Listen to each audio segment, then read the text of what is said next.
And welcome to the Sumo Logic new UI.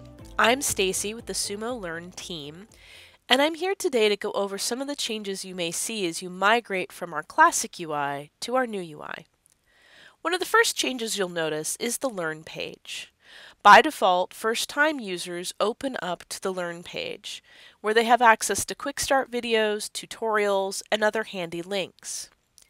On subsequent logins, you're going to find yourself on the home page.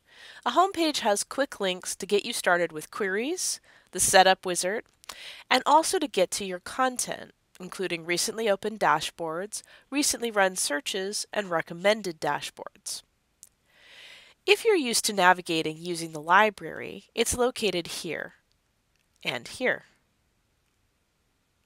From the left nav, you can search both your personal and your organizational content.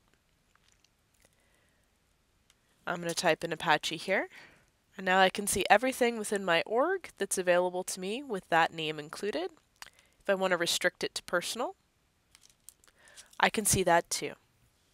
I can also locate my recent searches and my recently opened dashboards. If you have any favorites, they're available here under the star.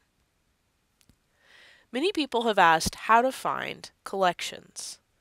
Go down here to Manage Data, select Collection, and you'll be on the Collections page. You'll be able to see your collectors and your sources just as you have before. Other people have wanted to know, how do you start a search? You can go up here and select a new tab for metrics or for Livetail as you like. And all of these tabs will persist and open again the next time that you open up the new UI.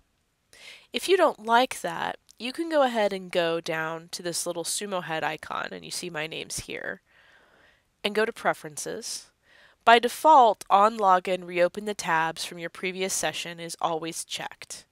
I have it unchecked because I like to start each tutorial clean and neat, but if you want to make sure that you retain previous sessions, it's pretty handy. Either way, this is where you can enable or disable it. If you have favorite dashboards you use for a display, go ahead and select Open Browser in New tab for that dashboard. This will allow you to display that dashboard without the added hindrance of the Sumo Logic navigation. Now you see the full page is devoted to the dashboard. If you want to get rid of the left nav for a short period of time, you can minimize it here. When you need to get back to a setting that you need, go ahead and click the hamburger icon. Any questions, you can always reach out to us through the Sumo Dojo Slack channel or through the feedback section located on your homepage. Thank you.